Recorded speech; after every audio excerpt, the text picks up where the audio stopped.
اعوذ باللہ من الشیطان الرجیم، بسم اللہ الرحمن الرحیم۔ معزز خواتین و حضرات، جی ویلی میں آپ کو خوش آمدید کہتا ہوں۔ آج ہم ایک نیا سبجیکٹ شروع کرنے والے ہیں، وہ اینشینٹ ہسٹری آف انڈیا، یعنی تاریخ ہند قدیم اردو میں ہم بولتے ہیں۔ انشاءاللہ میں اس کے اوپر مکمل ایک ویڈیو سیریز بنا رہا ہوں، تو یہ میری آج کی پہلی ویڈیو ہے۔ تو آپ کو الف سے لے کر یہ تک اینشینٹ ہسٹری آف انڈیا کے جتنے ٹاپکس ہیں وہ میں آپ کو کلیئر کرواؤں گا، کیونکہ میں یہ اس لیے کروانے لگا ہوں کیونکہ میں نے دیکھا ہے یوٹیوب کے اوپر کوئی خاص اس کے بارے میں کوئی اچھی ویڈیوز نہیں پڑی ہوئی، تو میں نے سوچا کیوں نہ یہ ہم ایک نئے کورس کا آغاز کریں جس سے ہمارے ویورز کو فائدہ ہو۔ جی آج کی ویڈیو کا ہم آغاز کرتے ہیں۔ سب سے پہلی بات یہ ہے، آج ہم بات کریں گے جو اینشینٹ ہسٹری آف انڈیا کو جب آپ پڑھتے ہیں تو اس میں کون کون سی آپ کو مشکلات کا سامنا کرنا پڑتا ہے اور کون کون سی اس کے بارے میں ہرڈلز ہیں جو آدمی جب کوئی بھی شخص اس کے بارے میں تحقیق کرتا ہے، جستجو کرتا ہے۔ تو سب سے پہلی بات یہ ہے، مسودات کی کمی ہے، یعنی جو لٹریچر ہے، جو ہمارے پاس جو سورس ہے جو معلومات کا، اس کی بہت زیادہ کمی ہے اینشینٹ ہسٹری آف انڈیا میں۔ اس کی بہت ساری ریزن ہیں، اس میں سب سے پہلی جو ریزن ہے وہ یہ ہے کہ وقت کی گردش، یعنی موسمی حالات ہو گئے اور آب و ہوا کے تغیر کے ساتھ ساتھ جو ہمارے پاس مواد تھا وہ ضائع ہو گیا، ختم ہو گیا، تو کوئی پتہ نہیں چلا وہ کدھر گیا۔ تو نمبر 1 یہ والی ہے۔ اور نمبر 2 جو ریزن یہ ہے، جو یہاں کے جو قدیم ہندوستانی لوگ ہیں وہ لکھنے پڑھنے سے اور تو طریقہ جو فن ہے اسے آری تھے، ان کو یعنی طریق نویسی کے بارے میں کچھ زیادہ معلومات حاصل نہیں تھی، جس کی وجہ سے وہ ہمارے پاس وہ نالج کی جو ٹرانسفارمیشن ہے وہ نہیں ہوئی۔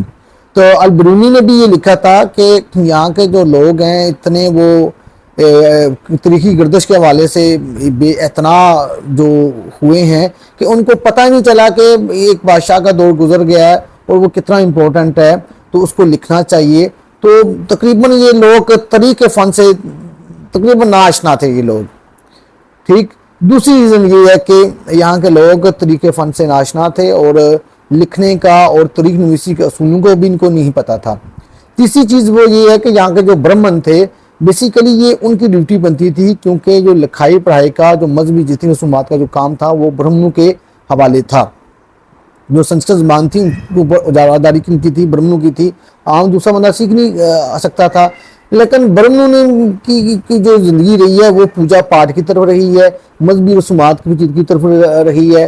جو انہوں نے کتابیں لکھی بھی ہیں، جیسے اپنشد ہے یا وید ہیں، وہ بھی چیزیں زیادہ تر ان کی مذہبی جو رسومات ہیں ان کے گرد ان کی ساری وہ کتابیں وغیرہ گھومی ہیں۔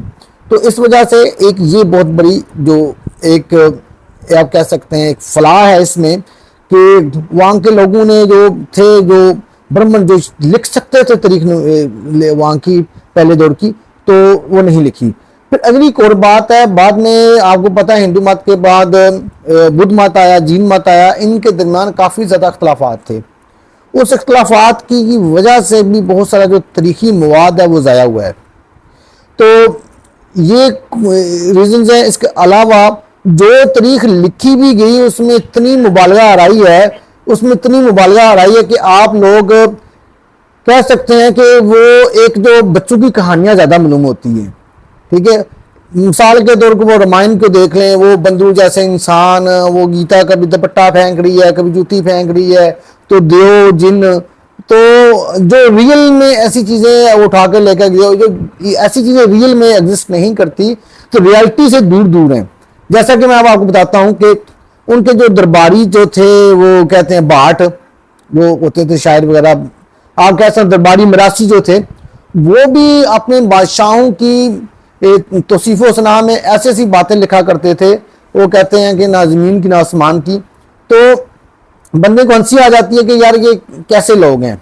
پھر اگلی ایک اور بات ہے کہ جو تحقیق و جو تفتیش ہے اس سے یہ لوگ آ رہی تھے۔ فار ایگزامپل جو ایک چینی سیاح تھا آریان، اس نے لکھا جی میں نے یہاں پہ ایسا گروہ دیکھا جو منہ پہ اوپر کپڑا باندھے رکھتا ہے اور کھاتا پیتا کچھ بھی نہیں ہے اور بغیر کھائے پیے پوری زندگی گزارتا ہے۔ تو اگر ہم دیکھا جائے کیا کوئی کھائے پیے بغیر بندہ زندہ رہ سکتا ہے؟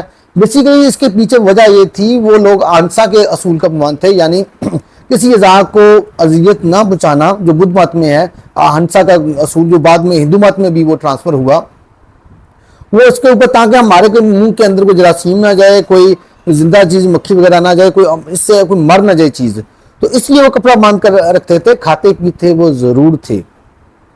تو پیارے دوستو، پھر اس کے بعد نیکسٹ جو آتی ہے ریزن وہ یہ ہے، وہ جغرافیائی رد و بدل ہے۔ جیسے آپ دیکھیں جو بلوچستان اور جو سندھ یا جو افغانستان کا حصہ ہے، آپ دیکھیں یہ زیادہ تر ہندوستان کے ساتھ ہی رہا ہے، قدیم ہند میں بھی اور اس کے بعد مسلمانوں کے دور میں بھی۔ تو یہ جو بلوچستان وغیرہ، لیکن جغرافیائی طور کے اوپر یہ سطح مرتفع ایران کے حصے ہیں یہ، تو یہاں پر کبھی یہاں پر ایرانی حکومت قائم ہو جاتی تھی، کبھی یہ یہاں پر ہند کی اشوکا وغیرہ کے زمانے میں یا چندرگپت موریہ کے زمانے میں یہ جو علاقے حصہ رہے، ایک یہ بھی ہے۔ اور نمبر دو، ایک اور آپ کو میں جو امپورٹنٹ بات بتاتا چلوں کہ بابر نے اپنے تذکرہ بابری میں لکھا تھا کہ یہاں کے شہر جتنی جلدی آباد ہوتے ہیں اتنی ہی جلدی ویران بھی ہو جاتے ہیں۔ تو بہت سارے جو شہروں کا جو قدیم ہند کی تاریخ میں شہروں کا بستیوں کا جو ذکر ملتا ہے، لیکن فزیکلی وہ موجود نہیں ہے یہاں پر۔ کیوں نہیں ہے؟ کیونکہ جو زیادہ تر آبادیاں دریاؤں کے کنارے کے اوپر تھی، اور سیلابی ریلو نے آگے پیچھے موومنٹ نے ذرائع معاش نے ان کو ایک جگہ سے دوسری جگہ شفٹ ہونے پر مجبور کر دیا، جس کی وجہ سے ان کے آثار بھی نہیں ملتے۔ لیکن پھر بھی ایک جو طریقہ جو طالب علم ہے اس کو کہیں نہ کہیں سے اس کو وہ طریقہ ہند قدیم کی روشنی ضرور پہنچتی ہے۔ تو آدمی تحقیق و تجسس میں جب پڑھتا ہے تو بہت سارے واقعات اس کے آنکھوں کے سامنے نمایاں ہونا شروع ہو جاتے ہیں، اور بڑے بڑے گیپس بھی ہیں۔ مثال کے طور پر 300 صدی ہجری سے لے کر 400 صدی ہجری تک کوئی مواد میسر ہی نہیں ہے، نہ ہونے کے برابر ہے۔ پھر جو مختلف سن استعمال ہوئے ہیں، آپ کو بتاتا چلوں کہ قدیم جو ہند کی تاریخ ہے اس میں 30 سن استعمال ہوئے ہیں، 30 سن استعمال ہوئے ہیں۔ تو کون سے سن میں کس رائٹر میں لکھا یہ کوئی پتہ نہیں چلتا۔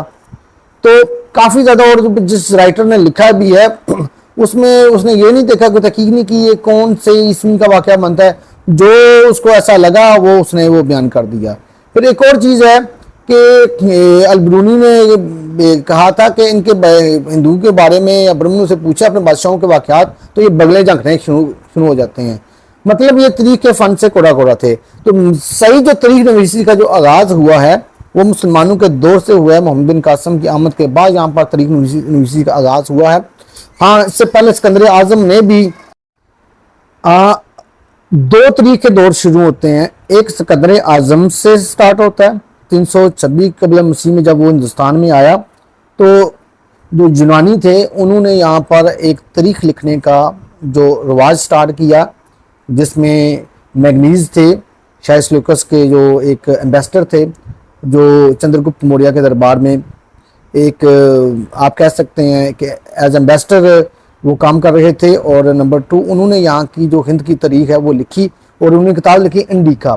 لیکن بدقسمتی سے وہ کتاب بھی ناپید ہو گئی ہے، وہ نہیں، اس کے کوئی مختلف بکس جو یونانی بکس ہے اس میں اس کے کچھ اقتصابات سے ملتے ہیں۔ پھر چینی سیاح جو آئے ہیں انہوں نے کافی کچھ چیزیں لکھی، وہ بدھزم کے حوالے سے اپنی مذہبی رسومات ادا کرنے کے لیے ادھر آئے ہندوستان میں، جیسے آریان وغیرہ ہو گئے، تو انہوں نے کافی کچھ لکھا اس بارے میں۔ تو زیادہ تر جو ہمیں جو مواد ملتا ہے وہ آپ کہہ سکتے ہیں کہ فارنر سے ملتا ہے، جو تھوڑا مستند مواد ہے، لیکن یہاں کے جو لوکل جو لوگوں کا جو کنٹریبیوشن ہے اس میں بہت کم ہے۔ پیارے دوستو، اگر آج کی ویڈیو پسند آئی ہو تو چینل کو سبسکرائب کرنا، اس ویڈیو کو آگے شیئر کرنا مت بھولیں۔ وما الا البلاغ المبین۔